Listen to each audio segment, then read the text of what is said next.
Hello dates நடுவில் கொஞ்சம் பக்கத்தை காணாம். பிட்சா ஆண்டவன் கட்டளை இதற்கு தானே ஆசைப்பட்டாய் பாலகுமார் சூதுகவும் நானும் ரவுடி தான் പനയാരം പത്മിനിയും വിക്രം വേദ സൂപ്പർ ഡീലക്സ്.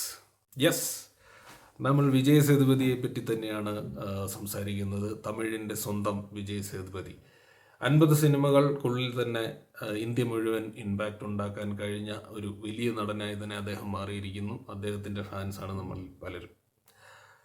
വിജയ് സേതുപതിയുടെ 50ാമത് ചിത്രം നിതിലൻ സ്വാമിനാഥൻ സംവിധാനം ചെയ്തിരിക്കുന്ന 50ാമത് ചിത്രം പുറത്തു വന്നിരിക്കുകയാണ്, മഹാരാജ.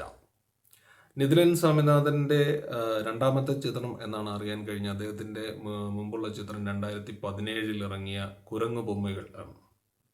അതിലും ഭാരതിരാജ ഉണ്ട്, ഇതിലും ഭാരതിരാജ ഉണ്ട്. 50ാമത്തെ സിനിമയാണ്. ഇതിൻ്റെ പോസ്റ്ററൊക്കെ കണ്ടപ്പോൾ തന്നെ ഇതൊരു വയലൻസ് കൂടിയ ഒരു സിനിമയായിരിക്കും എന്ന് തന്നെയാണ് വിചാരിച്ചത്. അപ്പോൾ അതിനകത്തിലൊരു ഗാങ്സ്റ്റർ ടൈപ്പ് ഓഫ് കഥാപാത്രത്തിലേക്കുള്ള ഒരു റെവല്യൂഷനൊക്കെ ആയിരിക്കും എന്നൊക്കെയാണ് ഞാൻ വിചാരിച്ചത്. പക്ഷേ ആ ഒരു രീതിയിലല്ല സിനിമ വന്നത്.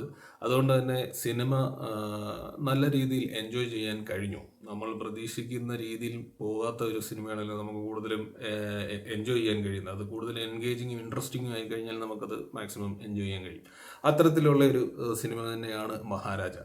വിജയ് സേതുപതി എന്ന് പറയുന്ന നടൻ എനിക്ക് തോന്നുന്നു നല്ല സിനിമകളുടെ ഭാഗമാകാൻ പ്രത്യേകിച്ച് ഒരു നാക്കുള്ള ഒരു മനുഷ്യനാണെന്ന് നമുക്ക് പലപ്പോഴും തോന്നിയിട്ടുണ്ട്. അദ്ദേഹം ചെയ്ത കുറേ സിനിമകളാണെങ്കിലും അദ്ദേഹം ക്യാമിയോ ആയിട്ട് വന്ന കുറച്ച് സിനിമകളാണെങ്കിലും എടുത്തു നോക്കിയാൽ തന്നെ അതിലൊരു 80% മികച്ച ചിത്രങ്ങൾ തന്നെയാണ്.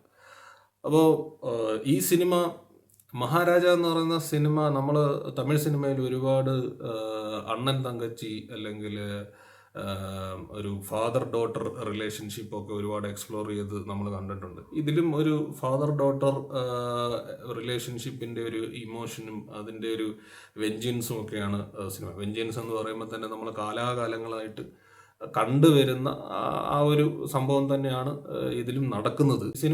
ഈ cinema linear way of story ടെല്ലിങ്ങിൽ കഥ പറഞ്ഞിരുന്നെങ്കിൽ ഇതൊരു പക്ഷേ ഒരു ക്ലീഷേ പടമായിട്ട് മാത്രം മാറിയേനെന്ന് തോന്നുന്നു. ഇതിൻ്റെ ഒരു ഹൈലൈറ്റ് എന്ന് പറയുന്നതും ഇതിനെ ഒരുപക്ഷെ ഒരു വിജയമാക്കാൻ പോകുന്നതും ഇതിൻ്റെ നോൺ ലീനിയർ കഥ പറച്ചിൽ തന്നെയാണ്. കാരണം എന്താണെന്ന് വെച്ചാൽ ഫസ്റ്റ് ഹാഫിൽ നമുക്ക് പലതും എന്തൊക്കെയോ എവിടെയൊക്കെയോ മിസ്സിങ് ആവുന്ന പോലെയോ അല്ലെങ്കിൽ ഇത് എങ്ങോട്ടാണ് പോകുന്നതെന്നൊക്കെ ഉള്ള ഒരു ഫീലൊക്കെ ഉണ്ടാവും.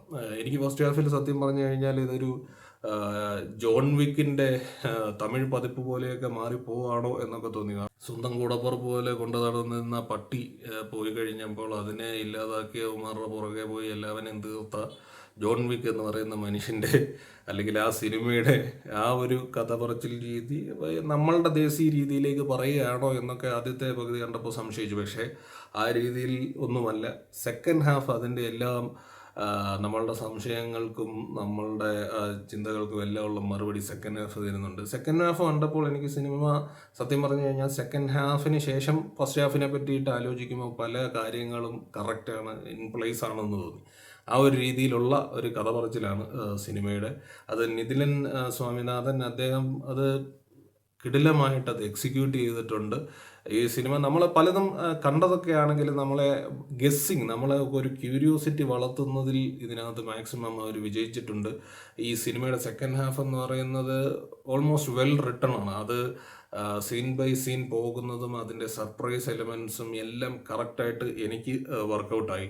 അതിൽ ട്വിസ്റ്റുകൾ വരുന്നതും നമ്മളെ സർപ്രൈസ് ചെയ്യിപ്പിക്കുന്നതും എല്ലാം ഒന്നിനൊന്നും മെച്ചമായിട്ട് തന്നെ അത് വർക്കൗട്ടായി എന്ന് തന്നെ വേണം പറയാൻ. അപ്പോൾ വിജയ് സേതുപതിയുടെ 50ാമത് സിനിമ എന്ന് പറയുന്നത് ഒരു പെർഫെക്റ്റ് 50th ഫിലിമായിട്ട് തന്നെ എനിക്ക് തോന്നി. ഈ 50ാമത്തെ സിനിമ എന്ന് പറയുമ്പം ഞാൻ ആലോചിക്കുന്നത് വിജയ് ചെയ്ത 50ാമത്തെ സിനിമയാണ് സുറ. അദ്ദേഹം അത് കാവലൻ മാറ്റി വെച്ചിട്ടാണ് സുറ ചെയ്തതെന്നൊക്കെ അന്നൊക്കെ എവിടെയൊക്കെ കേട്ടിട്ടുണ്ട്. അതൊക്കെ എത്രത്തോളം ഉള്ളതാണെന്നൊന്നും അറിയത്തില്ല. അന്ന് അതൊരു വലിയൊരു ബ്ലണ്ടർ ആയിട്ട് ഫീൽ ചെയ്ത ഒരു സിനിമയാണ്. വളരെ നിരാശ നൽകിയ ഒരു സിനിമയാണ് തിയേറ്ററിൽ പോയപ്പോൾ. പക്ഷേ വിജയ് സേതുപതി എന്തിനാണോ അറിയപ്പെട്ടിരിക്കുന്നത്, നല്ല സിനിമകളുടെ ഭാഗമാകാൻ നല്ല സിനിമകൾ തിരഞ്ഞെടുക്കുന്നതിൽ പ്രത്യേക ഒരു കഴിവുള്ള ഒരു മനുഷ്യനെന്ന നിലയിൽ 50ാമത്തെ സിനിമ നല്ല കറക്റ്റ് ഒരു ചിത്രം തന്നെ തിരഞ്ഞെടുത്തിരിക്കുന്നു. അതിൽ അതിൻ്റെ ഡയറക്ഷൻ എന്ന് പറയുന്നതാണ് ഇതിൻ്റെ ഏറ്റവും നല്ല ഹൈലൈറ്റ്. അതിൻ്റെ സ്ക്രീൻ പ്ലേ. ഈ സിനിമയിൽ മെയിൻ ലീഡ് ക്യാരക്ടേഴ്സായിട്ട് വരുന്നത് മമത മോഹൻദാസ് ആൻഡ് അഭിരാമിയാണ്. Abhirami was okay and Mamta മോഹൻദാസിന് അധികമൊന്നും ചെയ്യാനൊന്നുമില്ല. പുള്ളിക്കാരി ഇതിലും ഒരു ടീച്ചറായിട്ടൊക്കെ തന്നെയാണ് വരുന്നത്. പിന്നെ കാസ്റ്റിംഗ് എന്ന് പറയുന്നതിനകത്തിൽ എടുത്തു പറയേണ്ടതിനകത്തിൽ കുറച്ച് പോലീസ് ഓഫീസേഴ്സാണ്. നിഷ്കാന്ത്, സിംഗംപുലി, നട്ടി നട്രാജ്, അരുൾദോസ് ഇവരൊക്കെയാണ് സിനിമയിലെ പോലീസ് ഓഫീസേഴ്സായിട്ട് വരുന്നത്. ഈ സിനിമയുടെ ഏറ്റവും ഇൻട്രസ്റ്റിംഗ് ആയിട്ടുള്ള ഒരു ഭാഗം എന്ന് പറയുന്നത് Vijay Sethupathi in police station അല്ലെങ്കിൽ വിത്ത് ദീസ് പോലീസ് ഓഫീസേഴ്സ് അവരുമായിട്ടുള്ള സീൻസൊക്കെ എന്ന് പറഞ്ഞാൽ ഭയങ്കര ഇൻട്രസ്റ്റിംഗ് ആണ്. കുറച്ചൊക്കെ കോമഡി എലമെൻറ്റ്സ് വർക്കൗട്ട് ചെയ്യുന്നുമുണ്ട്, ചിലതൊക്കെ ഇച്ചിരി റിപ്പീറ്റഡ് ആയിട്ട് വരുന്നുമുണ്ട്. എങ്കിലും വളരെ ഇൻട്രസ്റ്റിംഗ് ആയിട്ട് തന്നെ കണ്ടുകൊണ്ടിരിക്കാവുന്ന ഒരു സീക്വൻസ് അല്ലെങ്കിൽ സീൻസൊക്കെ തന്നെയാണ് ഈ പോലീസ് ഓഫീസേഴ്സ് വരുന്നത്. പ്രത്യേകിച്ച് ഇവരെല്ലാം തന്നെ മികച്ച നടന്മാരാണ്. അവരെല്ലാം അവരുടെ റോൾസ് എല്ലാം ഗംഭീരമായിട്ട് ചെയ്തിട്ടുമുണ്ട്.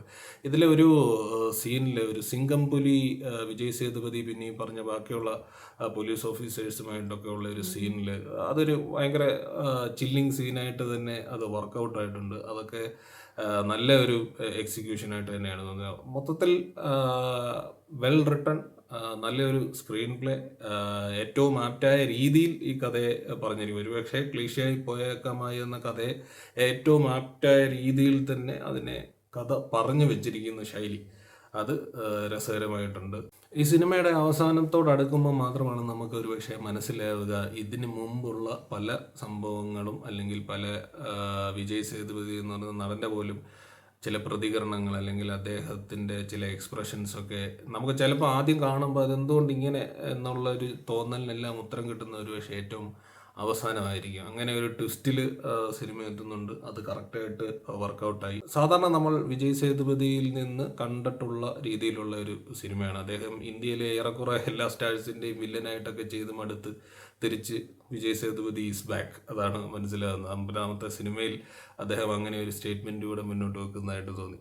എന്തായാലും വിജയ് സേതുപതിയെ ഇഷ്ടപ്പെടുന്നവർക്ക് അല്ലെങ്കിൽ വ്യത്യസ്തമായ സിനിമകൾ ഇഷ്ടപ്പെടുന്നവർക്ക്, കുറച്ച് നാളായിട്ട് നല്ല തമിഴ് സിനിമ മിസ്സായി എന്ന് തോന്നുന്നവർക്ക് തീർച്ചയായിട്ടും തിയേറ്ററിൽ പോയി കാണാവുന്ന ഗംഭീര ഒരു സിനിമ തന്നെയാണ് മഹാരാജ. Thank you.